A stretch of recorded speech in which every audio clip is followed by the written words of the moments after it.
Solve equations involving fractions. These are harder versions from previously. Pause the video and have a go at examples 19 to 22. Example 19. Solve x divided by 3 minus 2 equals 6. We begin by trying to remove or get rid of the minus 2, which is on the same side as the x. So to get rid of the minus 2, we would add 2 to both sides. That would give us x divided by 3, or x over 3, equals 6. We've got a fraction on the left-hand side, and if we make a fraction on the right-hand side, 6 wholes, we can then cross multiply. So 1 times x is x, and 6 times 3 will give us 18.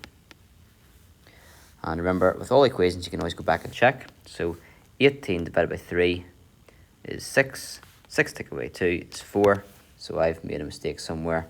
I forgot to add 2 onto my 6. That should have been an 8. 8 times 3 is 24. And 24 should be my answer.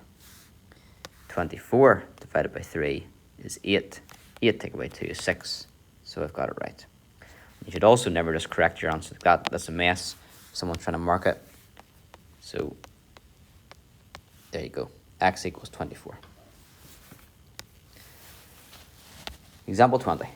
Solve x divided by 6 plus 1/5 equals 2.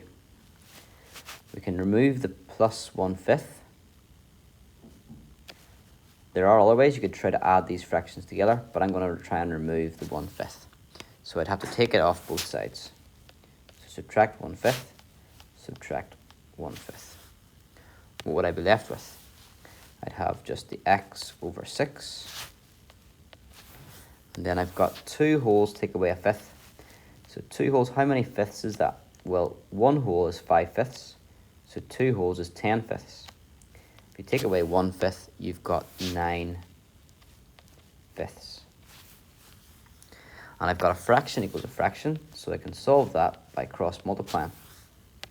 I would get 5 times x is 5x, and we'll get 6 times 9, which is 54. So x would be, well, there's 5 x's is 54. We divide by the number of x's. We're dividing 3 by 5.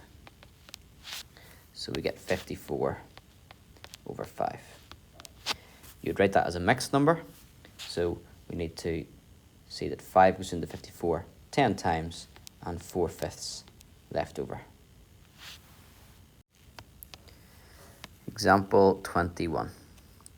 Solve 2x over 9 minus 3/4 equals 1/3.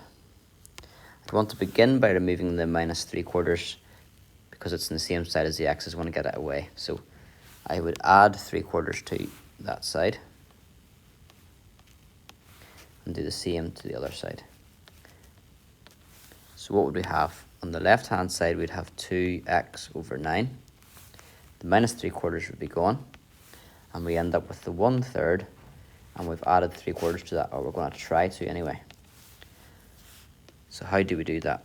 Well, to add fractions, we need a common denominator. In this case, 3 4s are 12. So 12 will be the common denominator. 3 goes into 12 4 times. So we multiply by 4.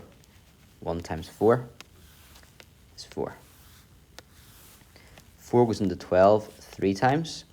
So we need to do 3 times 3, which gives us 9. And if we add the fraction on the right-hand side, we get that 2x over 9 is equal to 13 over 12. We've got a fraction equals a fraction here, so we can cross multiply. We would end up with 12 times 2x, which is 24x, and that equals 9 times 13, which is 117. And then we divide always by the number of x's. So it's 117 divided by 24. Now you don't want to leave your answer like that. You want it to be a mixed number. So you figure out how many times it goes in. And we end up with going in 4 times. And as well as that, we would have left over 21 over 24. Now just notice there, issue with that is that there's a common factor in 21 and 24, so that's not it fully simplified. We should actually write down the answer as 4, and if we divide through by 3, we get 7 over 8. So 4 and 7/8. That can happen. Not much you just need to see it at the end. Example 22. Here we have to solve x over 4 plus x over 5 equals a half. Now, unlike the other questions, there's two terms of x here. Previously, we had this number which we tried to get rid of.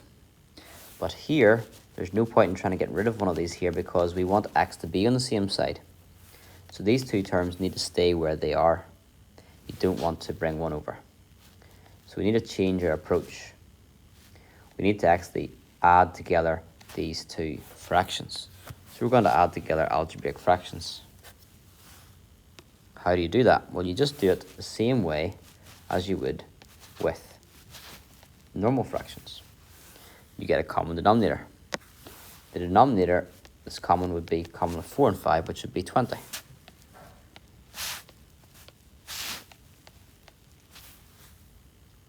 So what's your numerator going to be? Well, to get from quarters to 20ths, you'd have to multiply by 5.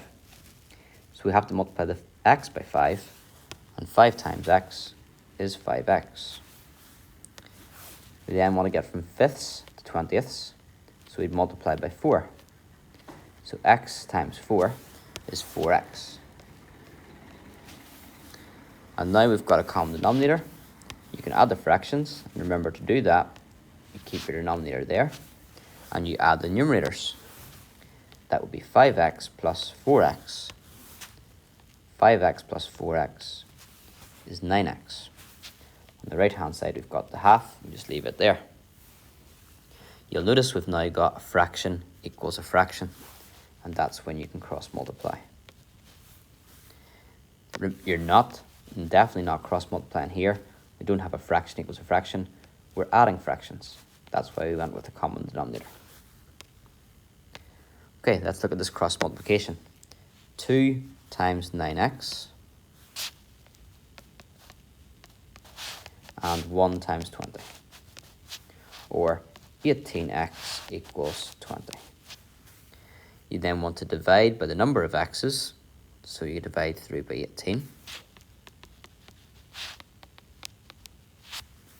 There's been times where I've included that and haven't included it. It's good practice, but as you get more confident, you might start to drop that. 18x divided by 18 would be 1x, and then 20 divided by 18 is 20 over 18. Simplifying the factor of 2 there will give you 10 over 9. Mixed number, that's 1 whole and 1/9.